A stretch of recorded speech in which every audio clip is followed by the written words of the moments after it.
And if I saw animated movies, big animated movies with casts like that, where it was sort of a random assortment and some of them were celebrities, I would be a lot more on board because I'd be like, ooh, that's sort of interesting. I'm into it. Um, I hate when I see like it's the Mario movie and it's all celebrities because I'm like, there's no way that happened organically. You cast these guys for their star power, which means the actual quality might suffer because they may not have been the best person for the role. Hello, everyone, and welcome to One Story Building, where we're in our 30s now. And today's guest is voice actor, voice director, and someone who voiced Sadie from One Piece, who is a character that I Google imaged a lot for research purposes before this interview right now. It is Marissa Lenti. Welcome to Hello. One Story Building. Thanks for having me. In my research of you, I learned three things: that you went to college for costume design, that you Hmm. started your own cosplaying costume company, and then you moved to Texas to work at a GameStop. Is that right? Yes, those are all true Well, facts about me. I thought to myself, you're like the queen of the nerds to have done those three things. So first question, where did these passions come from? How did you become queen of the nerds? Oh, when I was a kid, that was just the kind of stuff I was into. I grew up I had two older brothers, but actually they were not into anime and games the way that I was. It was a passion purely born of me and my personality. The kinds of shows that I was catching on TV, I was really into Pokemon, Digimon, Beyblade, Metabots, Zoids, Monster Rancher, those kinds of shows. And it sort of seeped out into, I was playing a lot of video games, and then I started cosplaying when I was a teenager. And it just sort of all coalesced into this extremely nerdy person that I am now. What were you cosplaying as back in the day? Oh, a lot of different stuff. I did cosplay from Princess Tutu, a lot of Digimon, a lot of Digimon. I did cosplay from Disgaea. I did cosplay from Bakano, Portal, just kind of whatever I was into at the time. And then obviously I had my costume business where I would make cosplay for other people as well, whatever they wanted. And I got introduced to some stuff through that. There was a lot of costumes I didn't even know what they were until I made them. How do you so when you say that you cosplay as Digimon, I'm thinking the actual Digimon creatures, or was it Yeah. just like how do you digivolve as a giant Tyrannosaurus Rex? Well, I would Or pick one that was vaguely human okay, sized, right? okay. And then the one that I did that was probably the most involved was Flame Dramon, who is a armor Digimon. And so I created that armor out of this plastic material called Wonderflex. And Wonderflex is like if you heat it up, it gets soft and you can sort of mold it. And then if you leave it, it hardens again and becomes, like a hard plastic shell. So I would make the armor out of cardboard, form the plastic around the cardboard, let it harden, and then paint it. And all the other parts that made it look dinosaur like were foam. And it was cool. It had like a little strap for the lower jaw that went under your chin. So when I talked, the mouth opened and closed. And then all of the stuff inside, like the hand pieces, had a place for me to hold on. So it was essentially just big gloves. And the feet pieces had heel lifts inside so that I could be a little bit taller because I'm a little short for Flame Dramon. But it had heel lifts inside. So it's these big clunky armor feet. I'm always so impressed by so many videos I see of cosplayers where they make like jaws and opposable fingers and feet and stuff. And I'm thinking that these people are like expert mechanical engineers. And I'm thinking these Oh people yeah. should be making like planes and bridges instead of little creatures. And I never even got on like the highest level because I was pretty young when I was a cosplayer. So I was still kind of figuring it out as I went. And by the time I was getting to my most impressive costumes, I was also sort of getting to the end of my cosplaying career. So I'm like, oh man, if I had stuck with it, maybe I'd be as good as some of these other people that I see online. But yeah, it's very impressive what some people have accomplished. Absolutely. and your focus now is voice acting. So how did you transition into that? Well, um, like you mentioned, I went to college for costume design. And as I was doing that, I sort of realized I didn't want to do that as my job. I liked it as a hobby. I liked it as like a business that I controlled. But once it came to like actual costume work, like in a costume shop, I didn't like that because it was you were getting designs from somebody and you had to make exactly what they designed. And in that way, it was sort of like cosplay, but it was a little less fun to figure out like the gravity defying parts or the parts that like didn't make physical sense. Cause when it was a cosplay, I knew that like that design was not made to be turned into a costume and I was figuring it out. It was a little more frustrating when someone handed me a design and I went, this doesn't physically work in the real world. And they told me to figure it out. I was like, I don't like this. I don't want this to be my job. So I sort of went back to the drawing board and was going to change my major. And I was struggling for like a while. Like, what am I going to do with my life? I didn't really know. And around that time, one of my roommates in college was getting more into anime, or we were both already into anime, but was like, let's watch some new anime. Like, let's introduce each other to some anime. And she introduced me to Detective Conan, specifically the dub, which at the time, I was a stupid teenager. I was like, I don't want to watch the dub. But she was like, you gotta watch the dub. I prefer this show in dub. I was like, okay. And as we're watching it, I was like, first of all, that dub's quite good. I was like, oh, I like this dub actually. And second of all, I was like, this must be recorded somewhere in the US. They all have American accents. I was like, where is this? Like, this would be kind of cool because I had been a child actor and I had done stage and I had done screen and I didn't really like either of them because I didn't like being on camera and I didn't like being perceived on stage. So I was like, oh, this is a form of acting where they get recorded and then, it goes out and people can watch it. I was like, that's kind of cool. That's like a cool version of acting that I hadn't even conceived of at that point in my life. And so I looked into it and started doing voice acting from my dorm room. I set up like a something like this, but with a protective, guard around it, around my head. And I started voice acting in like indie games and commercials and stuff like that. And I was like, okay, this is going pretty well. I'm going to pursue this. So I changed my major to general theater studies, started taking acting courses, and phonetics and stuff like that.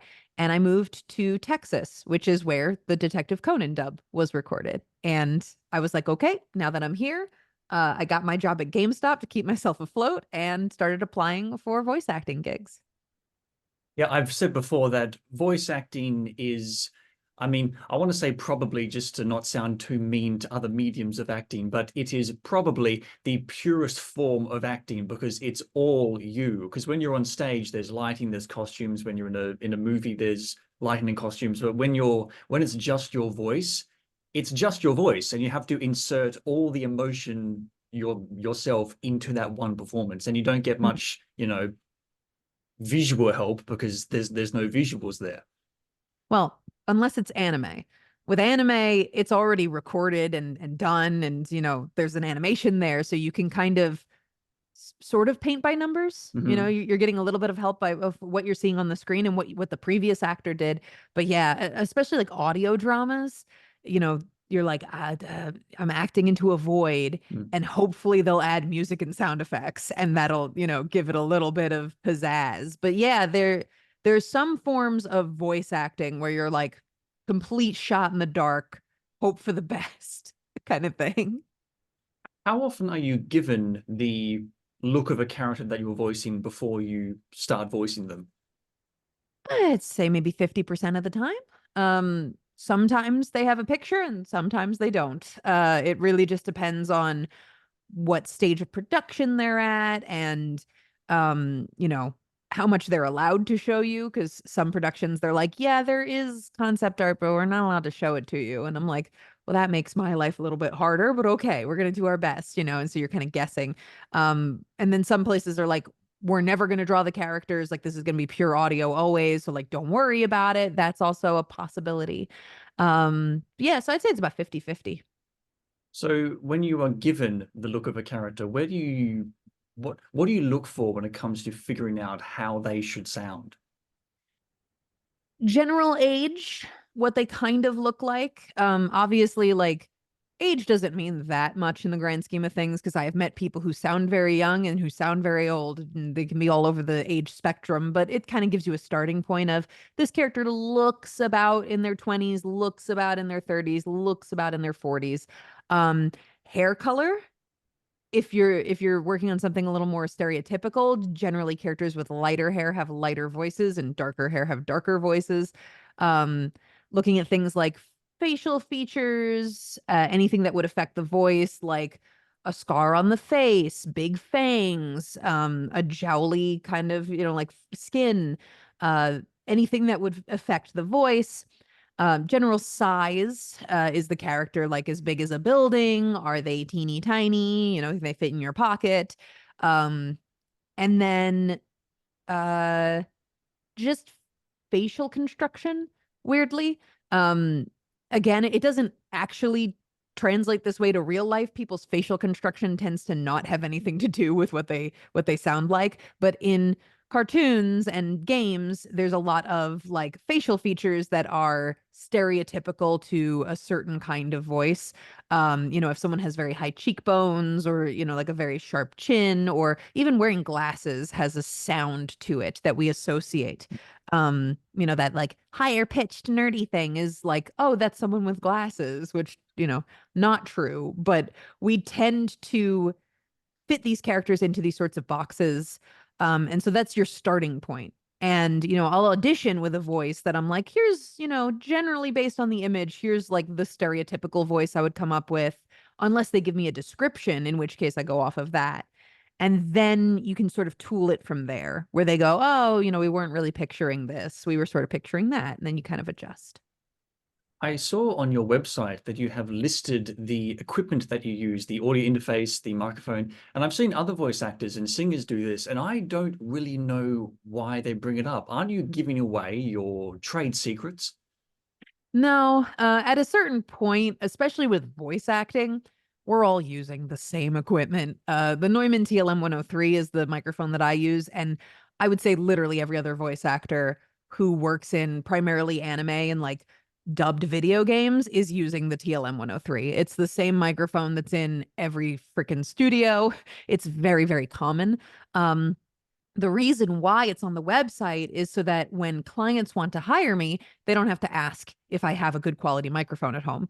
I have it listed. I go, it's a Mm. TLM 103. It's exactly what you use in your studio. It's probably the same as everyone else in your cast, which is very good because generally microphone is step one of figuring out if your whole cast is going to sound cohesive when you drop them in together. Obviously, living in Los Angeles, a lot of clients can just send me into a studio. There's plenty of them about. It is not thin on the ground here. But a lot of like indie productions, they're not sending you into a studio. They need to work with what you've got at home.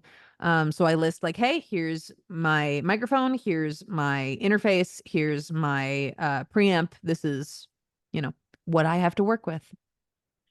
The best piece of advice that I can give voice actors is fake it until you make it. And that's especially Hmm. true when it comes to putting together a voice demo, because Hmm. compared to an on-screen demo, 99% of the time, they're using footage from TV shows, commercials, movies that they were actually in. But when it comes Hmm. to a voice demo, you put it together yourself. So when someone is making a voice demo, what are they doing other than pretending to be a voice actor? Hmm. I mean, that's essentially it, isn't it? Yeah. The thing about a voice demo is you're just pretending. It's a lot of stuff that doesn't exist Mm. and never will exist. The only other thing you're really doing is you have to think about your particular niche in the industry, and why someone would hire you, and also what you want to be hired for, because you are coming up with a collection of voices that you think people will want to potentially hire you for, so you can put them on the reel. Because if your reel, and this is kind of half the reason that you have to make it up, if your reel was just stuff that you actually did, it could end up being the same voice over and over and over again. A lot of us get hired for the same voice over and over and over again by no fault of our own. You know, we'll go out and audition for a million different things with a million different voices, but the one that you're really, really good at or that is really, really unique to you is the one that people are going to hire you for over and over and over again. So I have also visual reels on my website that are actual clips of things that I worked on that year. And those tend to not be super samey, but depending on the year, there can be several spots that are basically the same voice. So it would be bad if I tried to use those as my real demo because I'm going like, here, hire me. Here's all the different voices I can do. And like half of it is all the same voice. So when you make a demo reel, you are also kind of shopping yourself, where you're going, here's the different voices that I can do that I think I'm really dynamite at in an order of, you know, the first one should be like the one that really catches people's attention. That's like really, really, you know, your bread and butter.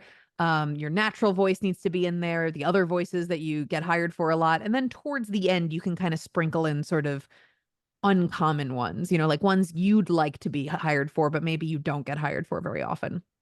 Yeah. And yeah, it's you know, it's like a show reel of like, this is what you should hire me for, or you could hire me for. Yeah, you can't just put in what you want to do. I made the mistake when I was like when I was a teenager and I was starting to acting things, and I put together a voice demo and I was like, I want to be like an old Gandalf character or like a big strong guy, forgetting that I was, you know, a 16-year-old Hmm. orc who sounded like this, but like higher.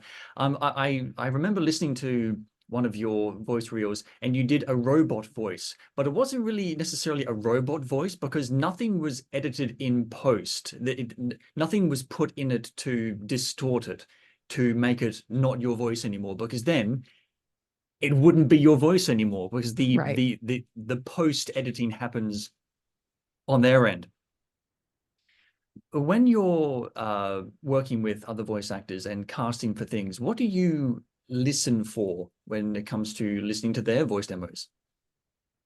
Primarily, I'm looking for their natural voice print. Because here's the thing about demos that is kind of an issue. People will tend to put the same kinds of voices on there over and over again. Everyone has like the nerdy glasses guy voice and like, oh, the really shy girl voice. But those voices are so generic and they end up on so many people's reels that they're functionally useless. Because I'm like, almost every actor I know can do these voices, right? So what I'm looking for is someone's natural voice print, and I really hope it's the first one on their reel. Just, you know, this is what I think this guy sounds like. You know, if I'm using him as a baseline, like generic guy in the background, what is he going to sound like? And then after that, I'm just looking for acting chops. I really don't care how many voices are on the reel. I don't care if they can sound like a big monster or if they can like it's so irrelevant. I'm looking for, are they a good actor? And within a 60-second reel, it can be hard to show that off. But, you know, things like realistic laughing, realistic crying, realistic screaming, those are things that I'm really looking for. During a Streamily stream with Saberspark, where the entire cast of the Amazing Digital Circus were there talking about the show, you said that voice acting is a skill just like any other job, in the way that being a mechanic is having a skill just like any other job. Was there a time, a specific moment when you realized that voice acting became your skill set because you were good enough at it for it to become your actual job? Oh, that's a great question. I don't know when it clicked. I've always felt like sort of a jack of all trades, and that was what led to a lot of my decision paralysis around what I was going to do with my life. You know, like I could sew, but like, was it going to be my job? Was it good enough to be my job? And I could act, but was it good enough to be my job? I could horseback ride and I could play the flute, but like these were all things that I was like, I don't think any of them are like my marketable skill. Um, so I think it was sometime in the middle of living in Texas doing anime voiceover. It must have been where I was like, okay, like I do this now. Like every other day, I was going to the studio to record something or other. And I was like, Yeah, I must be good at it. And I don't remember when exactly that moment of realization must have come across, but there was a point where I was like, okay, I'm a full-time voice actor. This is my job. This is the thing I do. That's all right, great. I couldn't point to a specific moment, but it almost invariably was during that 5-year period that I lived in Texas and worked at Funimation. And during that exact same stream video, you said a quote, which I will quote right now. As voice actors, we get to be very much the public face of a lot of the stuff that we work on, but our contribution is actually quite small. You know, we record an episode and then it goes off, and a million people have to put a million hours of work into it in order for it to come to fruition. And I was reminded of the sign-in streams that you do, where someone asks you to sign a picture of a character that you voice for them. And I'm thinking, I think that people ask for signatures from voice actors, not just because they think that the voice actor did a really good job. It's to them, it's like upgrading a piece of the reveling that they have in the production. So without me just answering this question, when you're giving someone a signed piece of artwork of one of your characters, what do you think they're trying to get out of that exchange? Well, I can remember being a kid and getting something signed. And what I was looking for more than the signature was the social interaction. I wanted to meet the voice actor and I wanted to tell them, that I really liked their performance as whatever character. The one that I remember the most vividly was Greg Ayers. Um, I just really wanted to tell him how much I loved him in Big Wind Up.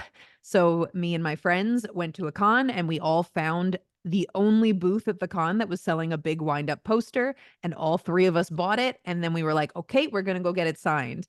Not necessarily because we were like, we all need to have the same copy of the same poster signed by Greg Ayers. It was more like, we all want to tell Greg Ayers how much we loved Big Wind Up. How do we do that? Autograph line. Okay, let's go get something to get autographed. So we sort of backward engineered our way there. So I imagine it's that primarily. And then of course for some people, it's more of a collectathon sort of thing, which is always very fun. They'll come with a huge tapestry of like one piece or something, and they'll have everybody's signature on it. Like everybody who's ever been in the cast has signed this thing. And they're like, I finally got you, I'm going to get you on my thing. And then at some point, I assume they intend to display it. But with something like One Piece, it's a never ending thing. Eventually they're going to fill up the whole thing. But I should hope that for people that it ends up being like a conversation piece, something that they can display proudly in their home or just like a cool part of their collection. But I imagine the inciting incident is I want to go talk to this voice actor for 5 minutes, 10 minutes.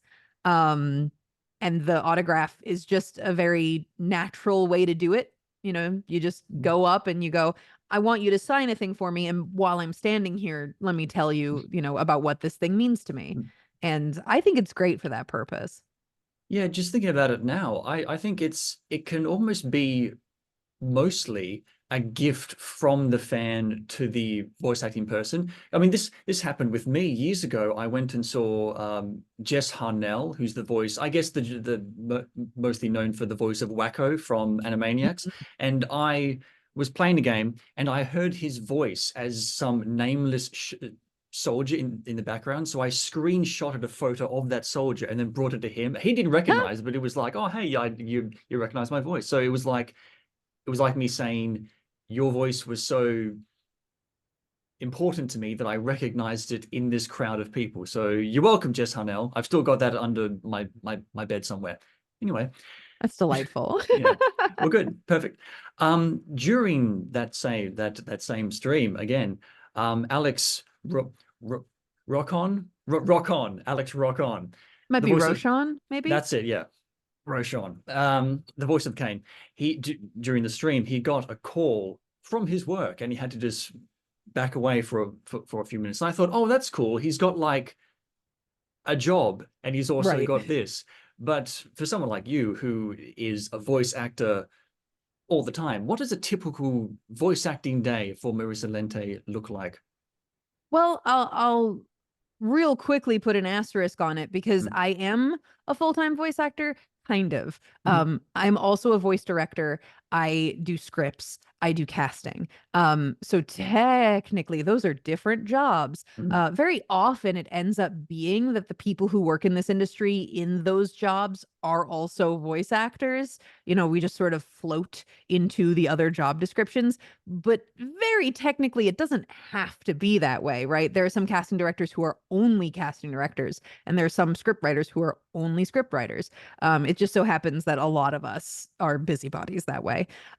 So for me, a typical day is I roll out of bed whenever the hell I feel like it, unless I have a session that day, and then that sort of dictates my day. If I don't have sessions, I will just get on the computer and log into my Slack, which is for the studio that I work at, and just help with whatever is going on.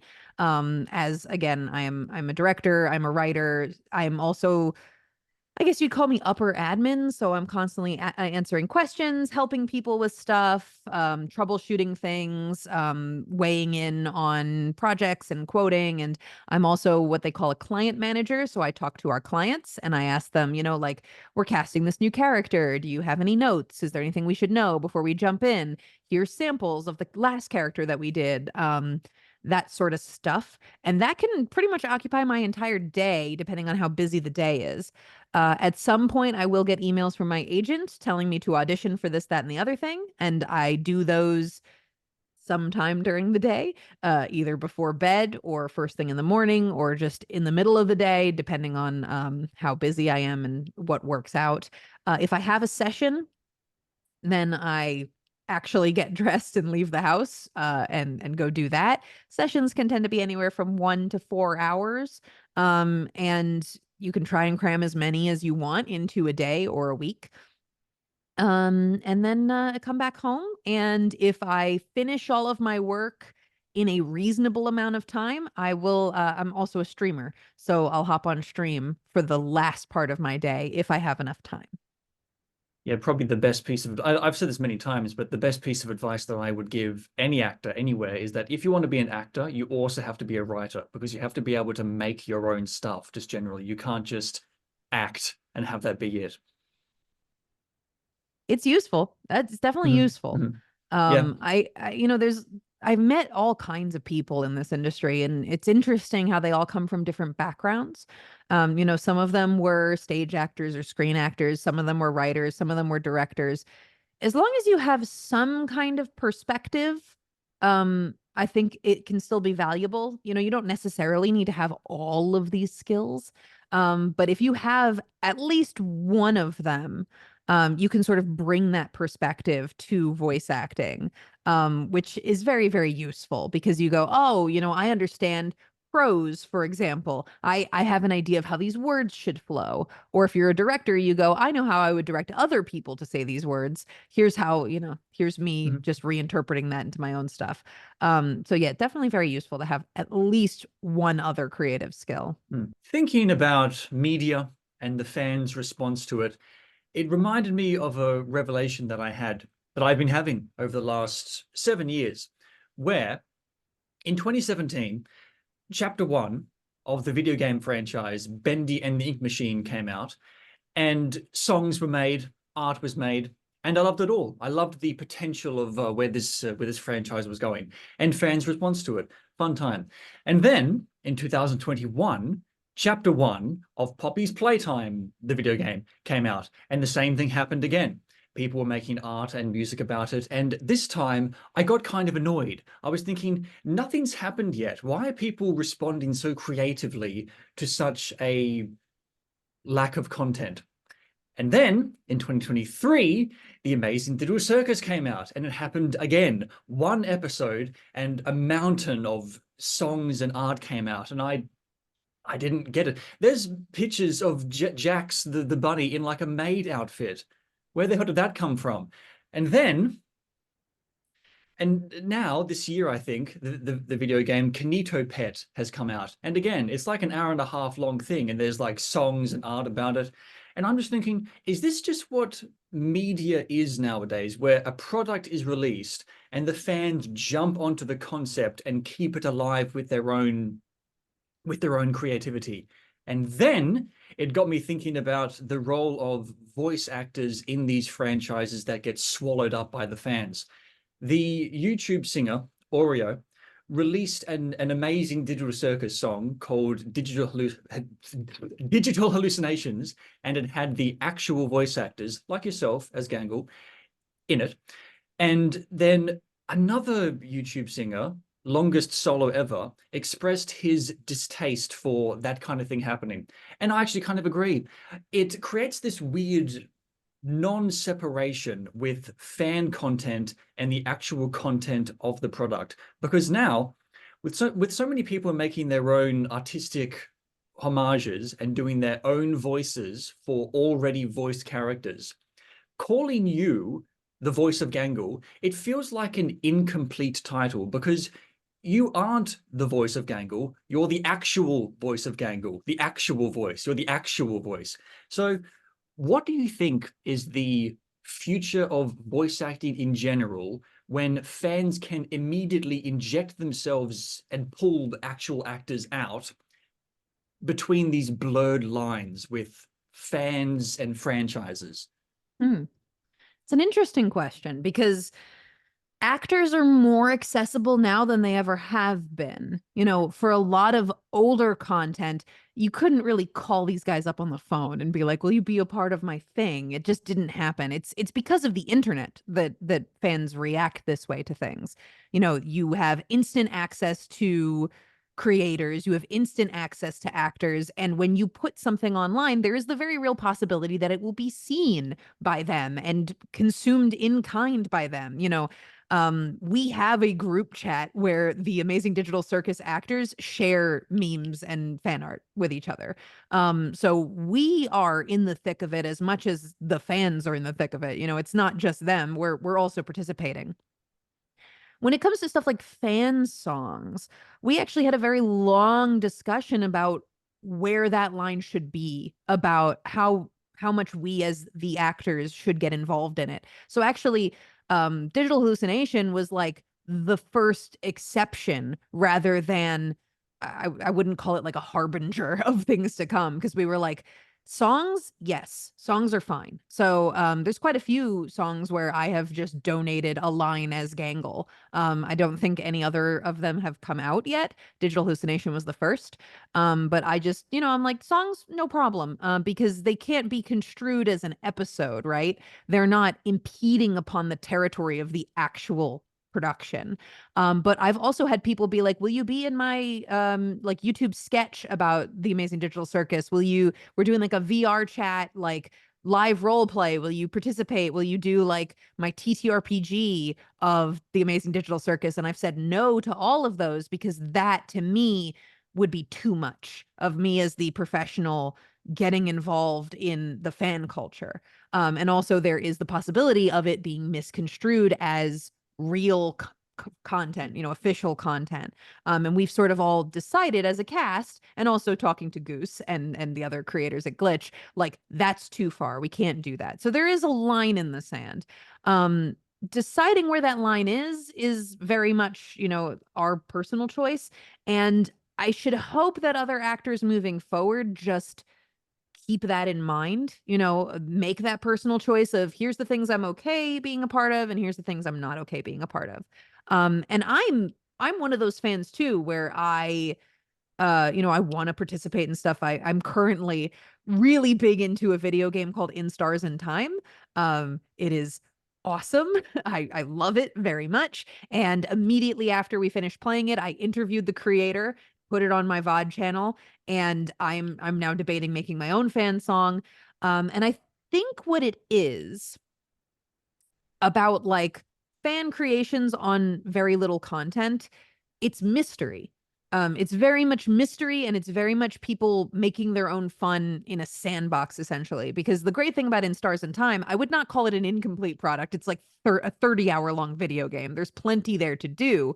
but there's a ton of mystery in it. There's a lot of questions that the game does not wrap up, that it does not answer for you. And so as I watch the fandom talk about the game, there's a lot of speculation and theory crafting. And I think that's what things like Kanito Pet and incomplete games that are coming out chapter by chapter, like Poppy Playtime and Benny and the Ink Machine, sort of offer to people. They go, look at all this mystery. And as long as the mystery is decent to good, people are gonna want to expound upon it. It doesn't work if you put out a game, a single chapter, and the mystery is boring and the characters are non-engaging. And there are certainly games that have come out that have tried this formula and fallen flat immediately because it's like nobody cares about the mystery that you're proposing. But those games succeeded because people go, ooh, something about this aesthetic, something about the story that you've presented to me is interesting enough that I want to get my hooks into it. And obviously, there's going to be clout chasing where people go, I only made a fan song because I saw it was getting popular or I assumed it would get popular. I'm sure there are fan songs and like fan art for things that like people assumed was going to get popular and then it didn't take off and they're like, oh, well, egg on my face.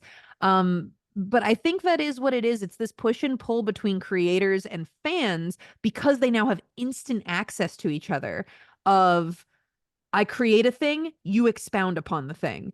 And then we might expound upon your expounding upon it. You know, like the most famous example I can think of is the Five Nights at Freddy's song that the Living Tombstone made, ending up as the credits song in the official movie. And that movie is full of references to like fan content and theories. Like there's a scene where the character is reading a book about dream theory, which was like a very popular fan theory proposed by Matt Pat and the game theorists, and I'm sure other people before he popularized it were already talking about it. So I think that this is the future of a lot of, not all media, not all media, because some media is produced in a vacuum and then just, you know, put onto Netflix and they go, here it is, you know, enjoy. But I think a lot of at least independent media is going to be push and pull between creators and fans of iterating upon the same idea over and over again. And, you know, I think that's kind of neat as long as it doesn't poison the well of what fan content is at the end of the day. It should be a celebration of your enjoyment of something. You know, you just go, oh, I'm just going to make a fan song for the new popular thing. Like that sucks. And I feel like people can kind of tell when that happens and they sort of brush it off. But as long as you are legitimately enjoying yourself, I don't see an issue with expounding upon what one might consider an incomplete product. Because the point of the creation of any fan work is hopefully enjoyment. You know, hopefully you're not creating it just to see number go up. You're making it because something about that creation process was fulfilling to you. Something about that process, you're like, I want to make a thing and I want to share it with the rest of this fandom and I want them to see the thing that I made. And then, you know, hopefully for the people who are really successful at it, they turn it into something more like an actual music career or an art career, or they go, now I will make a game. I can think of a lot of Five Nights at Freddy's fan games that ended up being the first game in a game career for people. And I think that that is great. You know, if a fan creation leads to you becoming a professional in that field of whatever kind of fan thing you made, then I think it was worth making. One just hopes that it is not a clout train sort of situation of like, this is the thing I think is really popular. I'm just going to make stuff for that thing. Cause that's like a content farm sort of path to go down. And that doesn't make anybody happy. But if you go, oh yeah, this game only has one chapter and like, you know, there's nothing really to say about it, but like, I'm really intrigued by the mystery. I'm really intrigued by X element of it. And then you make a thing and you are creatively fulfilled by that. I think that's great because so often, especially in these creative industries, you can get so dragged down by the bureaucracy of it and, you know, the professional guidelines that one must stick to, that it can be very fulfilling to just go, I'm going to make a fan thing now. And the creator of In Stars and Time sees me in her Discord just participating in the fandom right now. I've been making fan content for the first time in years. I haven't drawn anything in years, but I produced a piece of fan art, which I haven't done in a long, long time. So as long as it's inspiration, as long as it's inspiration that is guiding you, as long as you are getting something out of it, like I think it's cool. One just hopes it doesn't poison the well. It doesn't change the way that like the original creators were intending to tell their story, which is something I'm excited about with Amazing Digital Circus. Is there's all this fan content, but Goose has already plotted out the entire show. Like the show is not changing in response to the fan content. The fan content will change in response to the show, and I think that that's cool. Um, so yeah, I don't know. I think maybe we are like if this particular discussion is a spectrum, I think we're both sort of towards the middle, but maybe on slightly opposite sides of it, of just like, well, I hope it goes well. I hope it goes well is sort of my perspective of like, it could go well or it could go badly. And it could sort of create this never ending content cycle, which I certainly would not want to happen. But as long as people are having fun and they're getting something out of it, I think that fan content based on bare bones projects or prospects, it's fine as long as they're getting something out of it. And it sometimes making fun content is just entertaining yourself for an afternoon, and I think that that's okay. Yeah, well, lest we forget, 50 Shades of Grey started off as a Twilight fan fiction, so It sure did. the sky's the limit. Make of that what you will. I'm still very, very surprised that the Amazing Digital Circus got as many views as it did. I've been a Gooseworks fan back in the like Banjo-Kazooie cover days. Big fan.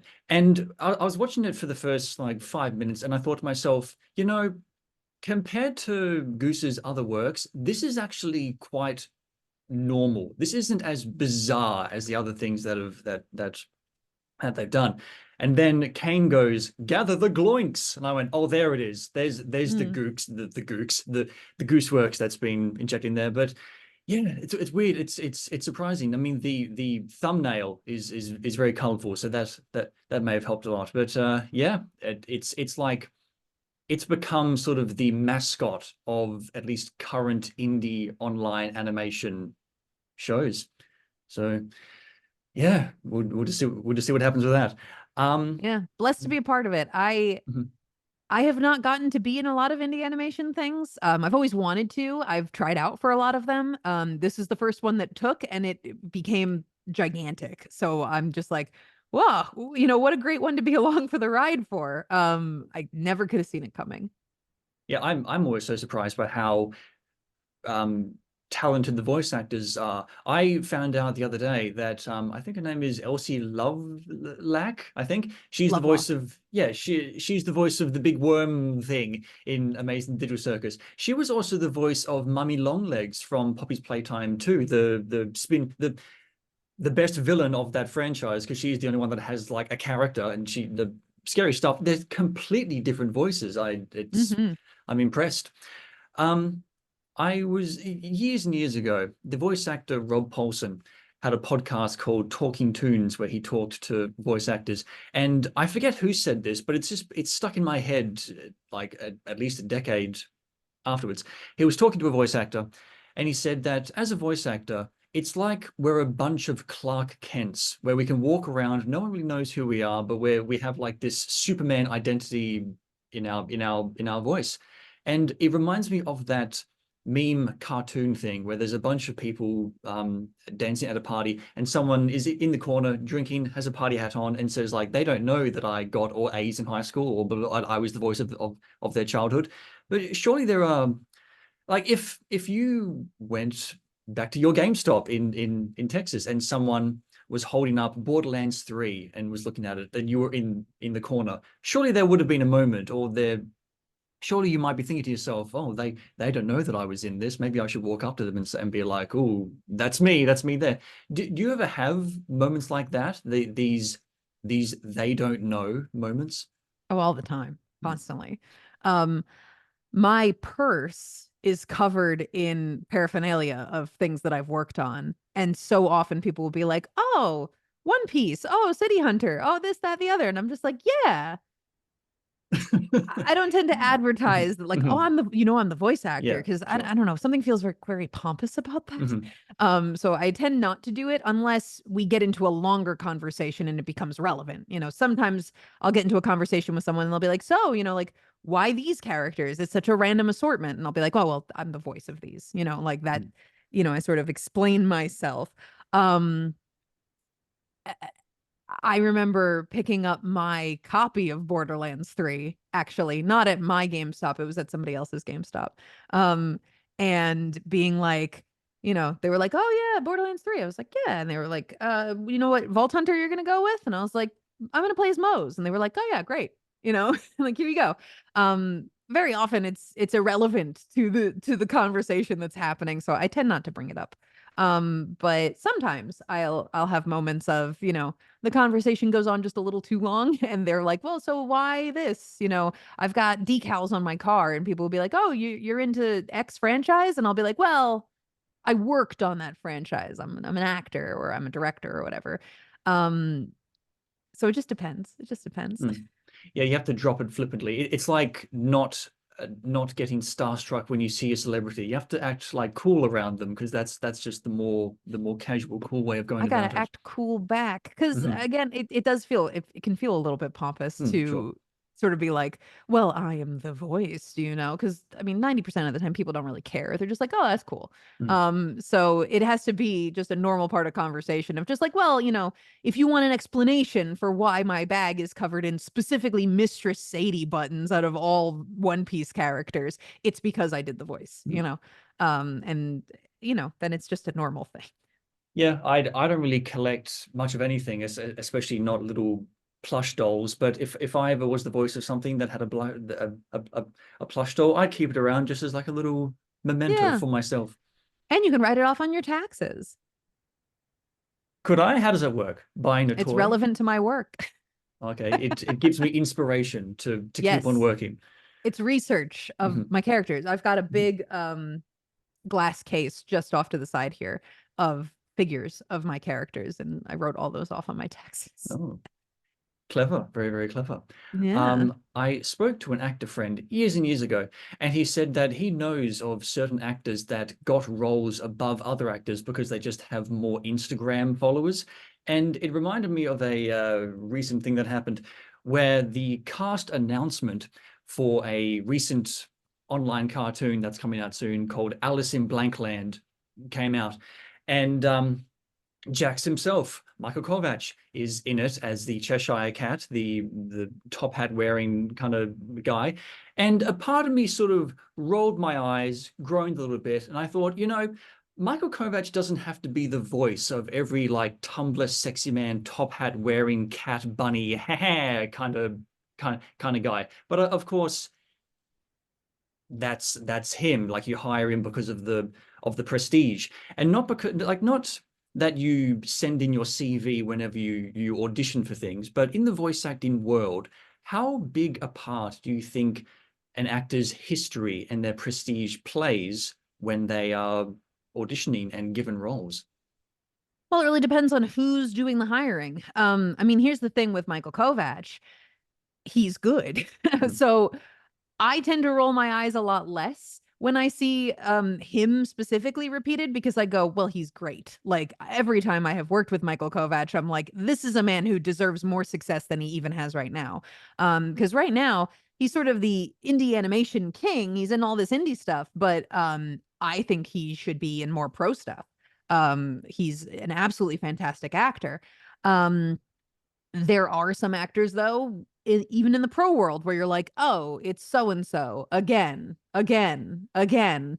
And depending on who's doing the hiring, it could be because they're like, well, I want the famous guy. Obviously, I want the guy that's hot right now. I want the guy that everybody is hiring.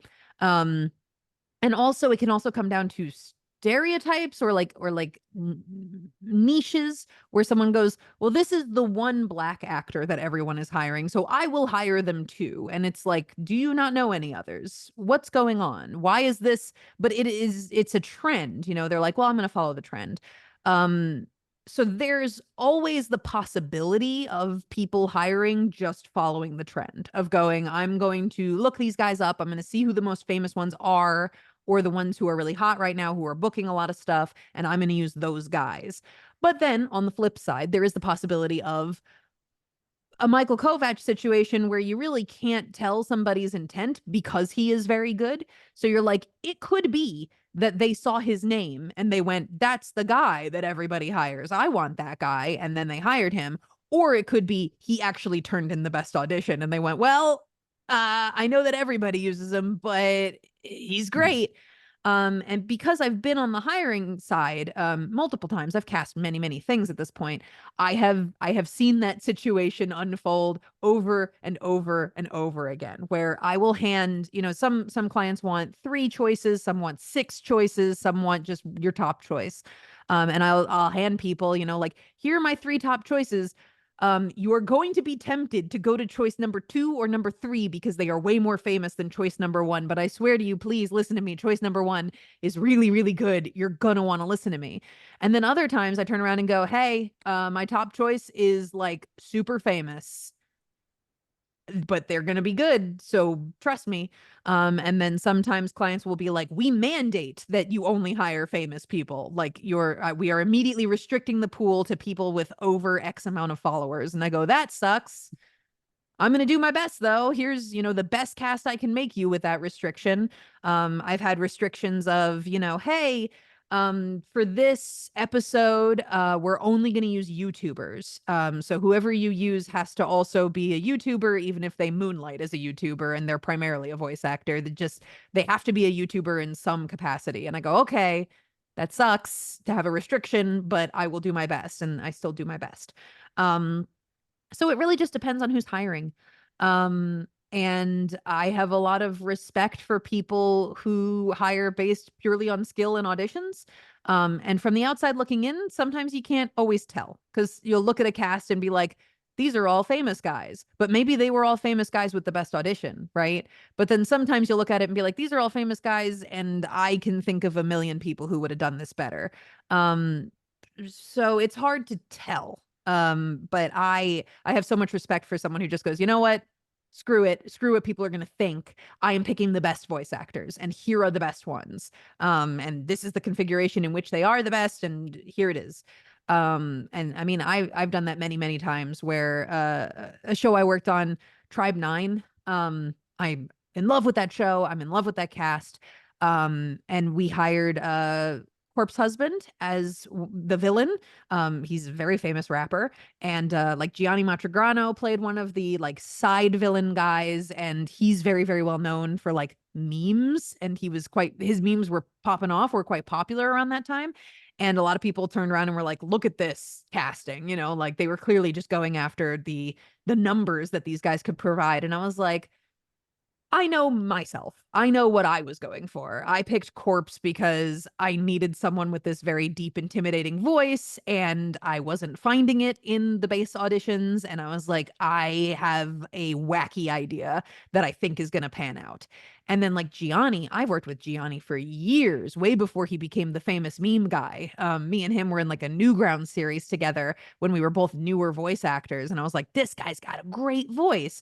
I need to use him on stuff. And it turns out he's an absolute sweetheart and very, very talented. So I just keep putting him in stuff, even though from an outsider's perspective, they're like, oh my God, they're using the meme guy again. But I'm like, no, this is an actor that is very talented, deserves more, quite frankly. And it just so happens that I'm the one who keeps hiring him over and over again. And even like really popular voice actors, Bryce Papenbrook's a great example. I worked with him recently on a couple movies, Digimon and Demo. And people a lot of the times will point at him and be like, oh, he's in another thing. But I'm like, if you worked with this man and you knew how talented he was, you know that he's in not nearly enough. he should be in more based on his skill level. He is incredible. He's great to work with. The fact that anyone rolls their eyes to see him in a cast is, in my opinion, ludicrous. I am part of the Bryce Papenbrook defense squad. Whereas there are some actors who are used relatively less, but I'm like, maybe don't have that level of quality where I'm like, they the fact that they get used at all can be sort of surprising, of like, oh, this is someone who I don't think is ready for prime time, and yet I'm seeing them all over the place. Like, that's a little surprising. Or I guess what I'm trying to say is it depends. It depends so much. And I will look at casts and sort of try to deconstruct them from the outside in, but I can't really get in the head of a casting director without asking them, like, what were you going for here? Is it a coincidence that everyone in your cast has over 20,000 Instagram followers? Or, like, what happened here? How'd you get to this point?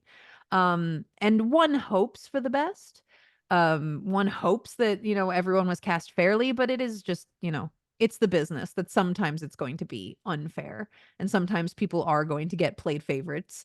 And, you just sort of have to keep trucking in that situation. But, I always revel in seeing good guys win, someone who has worked hard at their craft and is a great person and is good to work with.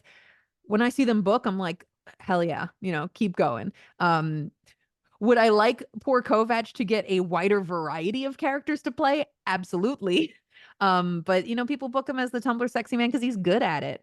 In the same way that, like I was saying before, my voice reel, if I chose clips from things I was actually in, it would be this voice constantly, the like sexy booby lady. I have voiced her in so many things, and people would be like, oh my God, it's the same thing over and over and over again. But that's what people hire me for, So it's one of those push and pull things again of like, oh my God, I get hired over and over again for the same thing, and people are starting to get sick of me for doing that same thing, but that's the thing that everyone wants me for. Oops, Yeah, it's a myth that being typecast as an actor is bad, because when you're typecast, that means that people know who you are and what you can do and what you can offer. So good that people know what's going on. Chris Pratt as Mario and Garfield, thoughts? Not a fan of celebrity voice acting, but a huge asterisk on that because I can be. If I saw a cast come out where there was one celebrity not even necessarily headlining the cast, like they were just mixed in there, and then there were also a bunch of voice actors, and there were like maybe some musicians or something, like some weird picks, I would be like, oh, that looks like a movie that had an audition process. They had an audition process and they included celebrities, and there's celebrities in there, and I'm fine with that. I have no qualms about that because it's basically what I do. Again, like Tribe 9 is a great example where it's like I've got this really famous rapper in there, and people might go, "Oh my God, like we got this famous rapper like just doing it for star power," but mixed into a cast of voice actors, some more famous, some less famous. And that tells you, or at least I hope it would tell people, that like I had an audition process. I picked the actors who I thought were the best. And if I saw animated movies, big animated movies with casts like that, where it was sort of a random assortment and some of them were celebrities, I would be a lot more on board because I'd be like, ooh, that's sort of interesting. I'm into it. I hate when I see like, it's the Mario movie and it's all celebrities, because I'm like, there's no way that happened organically. You cast these guys for their star power, which means the actual quality might suffer because they may not have been the best person for the role. And that's the sort of thing that kind of gets my goat. As a casting person, I'm like, oh, I hate the idea that like this could have been better. And it's not necessarily like kick out that celebrity. It's not that. It's, I would like you to have a legitimate audition process. And if the celebrity gets it, then they get it. And in theory, that should lead to, first of all, really random celebrities. It should be like the most random people. it should not be the flavor of the month. It should be like we auditioned a ton of people and ended up with someone who was like famous in the 90s, or like someone who's like a brand new celebrity that's like on the come up right now. And then also there's a voice actor here. And then also, again, like maybe a musician or something, like some kind of blend. And it would also mean that like movies would sound different. I'm a big proponent of like varying soundscapes. Again, when I direct anime, almost all my anime casts end up a little bit different from each other with actors who have never interacted before. I'm a big fan of cross-country casting and like remote casting where I go the New York anime scene and the LA anime scene and the Texas anime scene, and also people all across the world who are not in those major markets together, finally talking to each other instead of like this cast is all LA, this cast is all Texas, and never the two shall meet. I'm a big fan of blends. And I'm like, if you have a blend, one should hope that means that like a ton of people got to try out and you got the best people for the part. And that show gets to sound unique. No other show is going to have those same leading people, those same people playing the main characters. I'm into that. And I would be into that even with celebrities in the mix. If you go like, here's my animated movie and it is Chris Pratt, but also here's, like a bunch of like workaday voice actors, all but like random ones who don't always appear in stuff together. I would be so on board for that. I love that kind of thing. The thing that I hate is just it's a cookie cutter X kind of cast. It's a cookie cutter celebrity cast. It's a cookie cutter LA cast. It's a cookie cutter anything cast. I'm like, no, I'm not interested in that. I want to hear this project's unique soundscape. So I wish that happened more. It doesn't though. So I'm talking about a complete pipe dream, but that is what I wish would happen. Chris Pratt was also the voice of a character in the Pixar movie Onward that came out several years ago. He was the older douchebag kind of dude bro brother. Now that didn't really annoy me as much as Mario because that's sort of the kind of character that he can do. But with Mario, I mean, who can't do a Mario accent? I think Charlie Day as Luigi was a little bit more appropriate. But yeah, as long as it's appropriate. I'm reminded of Happy Feet 2 when you had Brad Pitt and Matt Damon as prawns who had like 5 lines. And I was like, yeah, okay. Did they just want like an extra 5 grand for like just so they could say a couple lines? Who knows? I mean, it's always like people will speculate upon how certain things happen, and uh, I tend to not give the benefit of the doubt just because I'm like, I know how this industry can be. But I know I've been on the other side of it, where I've put famous people in like small parts in my stuff, and people will kind of wag their finger at it and be like, "Ah, just going for that extra click." And I'm like, "Well, I had the opportunity to kind of put this interesting cool person in here. I was gonna take it, because it's cool and it's weird, and I'm into that kind of stuff." But I can understand, your reaction to current industry practices is very much shaped by history. You can't erase history when you're looking at this kind of stuff. Because like if the Mario movie came out with that exact cast, but it was like the early 90s or something, it might have been mind blowing of like, oh my God, look at all these celebrities. This is so cool. Like your reaction would be totally different. Whereas now we've had like 10, 15, 20 years of this where we're like, I've seen this before. I've seen this before and I'm sick of it. So, I try and do my stuff in a vacuum and go like, I know how people will react to this, but I'm still going to do it because it's cool. In hopes that, one day it will be divorced from the year that it came out and people will just go back to watch it and be like, it's just cool in a vacuum. But I do recognize that, sometimes I go like, oh, I got this like e-celebrity in my thing, and people will go like, oh my God, and I understand why they have that reaction. And I think it's a perfectly valid reaction. I'm just like, I hope that if you experience it in a vacuum in a couple years, it is good, and as long as it is good, that's fine, in my opinion.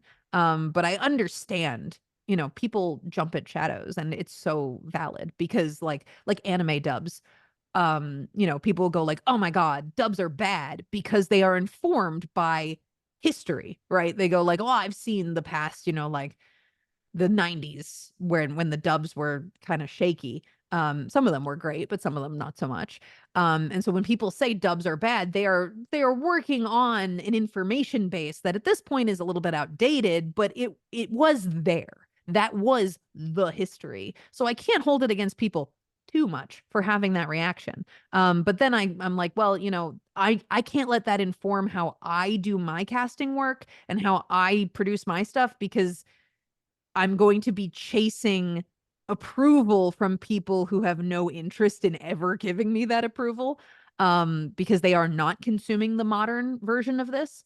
So I'm a little bit hater neutral in that way, I guess. And I try to keep that perspective in my head too when I have knee-jerk reactions to stuff.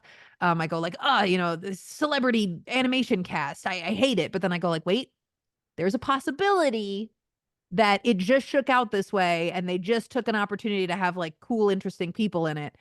And so I'm like, I got to see it first before I make judgment. And then, usually it's not the latter. Usually it's not. And my knee-jerk reaction was completely correct. But you try, right? You try to keep an open mind. And one hopes for interesting end products where you get the right people and it's really good. And when you watch it in a vacuum years later, when the people are no longer relevant, it's still good. But one can't know until it is removed from the context of current culture. So we can't talk about voice acting without bringing up AI voices. And in my opinion, as much as AI is going to change the world for better or worse ways beyond our comprehension, I think that artistic products, and especially voice acting, is going to be more safe than other kinds of fields. In the same way that you might like a movie that your friend made because you can appreciate it more because it was made by someone that you know. Rhetorical question, but I'll ask it anyway.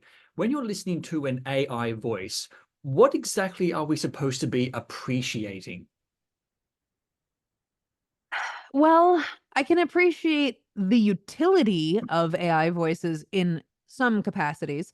For example, they're used as screen readers quite a lot. And in fact, I have done one AI voice job where I donated my voice to be made into an AI voice, and that was for a screen reader. So, for example, someone who's blind, it reads out what's on the screen for them, and I think that that's great as an accessibility option.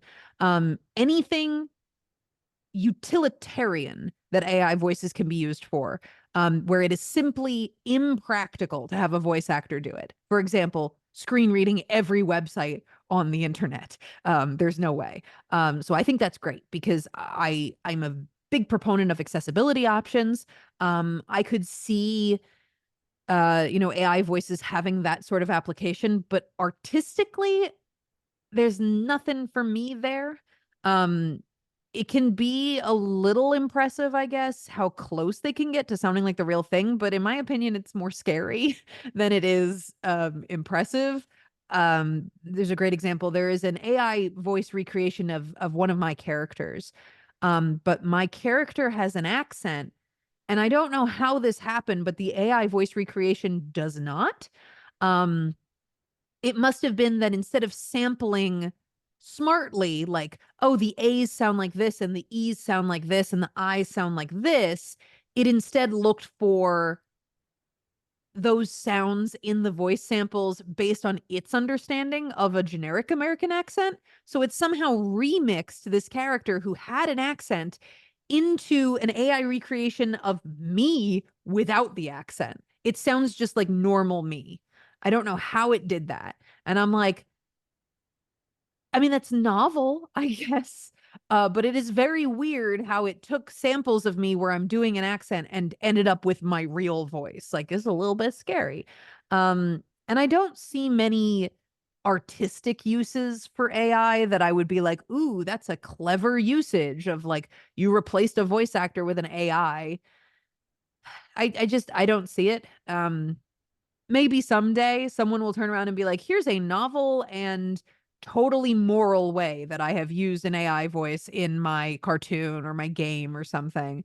But for now, I really think and I hope that AI voices are left in the realms where they are really utilitarian. For example, accessibility features. Because I'm all for anything that gives people with disabilities more access to the internet, for example, or really anything that they need. But to replace elements of the artistic process, I hate it. I hate the concept. I really hope it doesn't catch on. I'm sure there will be a couple places that try it. Try like, oh, we got all our NPCs done by AI voices. And then we only get like the main characters voiced by, or, there might be some places that go, we're going to go with an all AI cast and it's going to sound terrible and everybody's going to be upset and it's going to be a whole news story and blah, blah, blah, blah, blah. I would rather not live through that period of time, but I think it has to happen before we get to a post AI appreciation world where everyone goes, it ended up not being that great. We're going to go back to using actors. I think we have to go through the period first where people try out AI. And I'm just like, no, boy, I'm not looking forward to the things produced during that period of time. But, everything moves in cycles. People got to try the hot new thing. And so it's going to happen. Yeah, we have to go through the plague of AI before we get to the renaissance of actual voice acting actors. Actual voice acting. All right, so I'm done with all of the meaty professional questions. So I want to ask something quite wholesome. Digimon. Anyone who knows even the slightest piece about you knows that you're a big fan of Digimon. Now, I didn't watch a lot of Digimon growing up, just in general. But what I do know is that there was a character who had a Digimon who digivolved into Ankylomon, which is my favorite dinosaur, but based on that, because we all have one. And the name of this character that had Ankylomon was called Cody. So I'm very much in the mood to learn about why Digimon is so great. Why is Digimon so great? I'll tell you. Again, as a kid, I was really into anything that had to do with monsters. So Pokemon, Digimon, Yu-Gi-Oh, Monster Rancher, I was into all of them.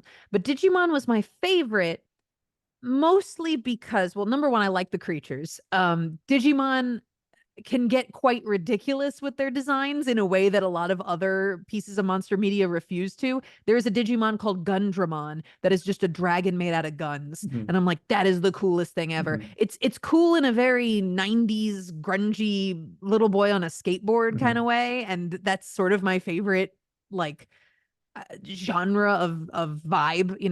A lot of like the early Digimon like games would have this music that sounded like just clanging in a garage. Like it's very grungy in that sort of way, and I'm into that kind of stuff. And then number two, the anime specifically.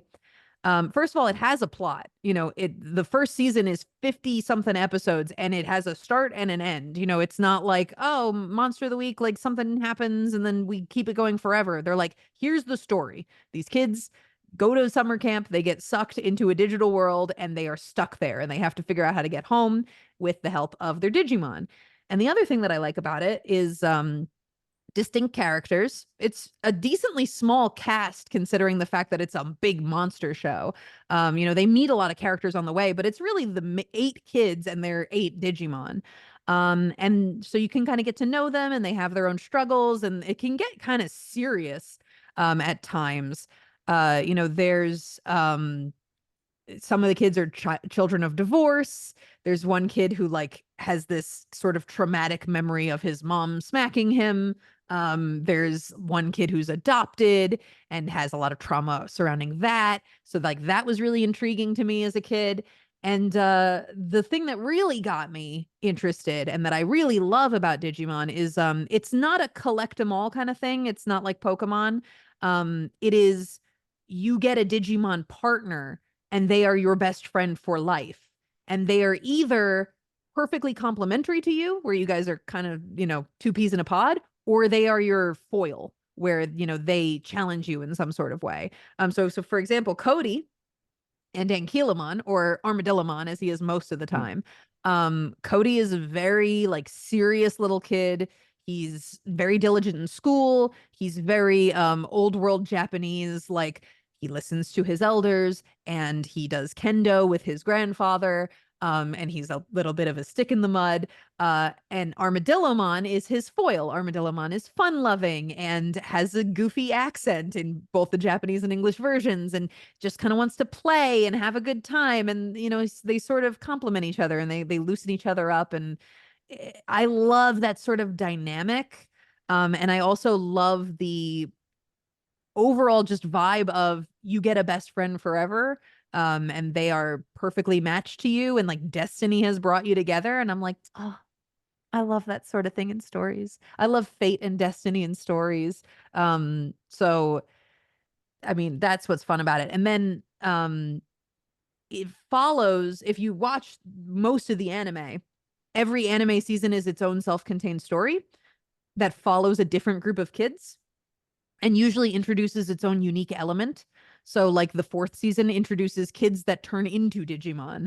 It's very unique in that way, and no other part of the franchise has mimicked it before or since. So you can sit down and appreciate a singular season of Digimon that appeals to you, and you don't even have to get into the other ones. They're not necessary for background. So if you go, oh, I'm really only interested in season 5, which is like a Men in Black style story of like trying to keep Digimon out of the real world and stop people from noticing them. And then there's one kid who's like a street brawler, and he fights the Digimon with his bare fist, and it's a little more teenage oriented as far as its audience, whereas the other ones were for younger kids.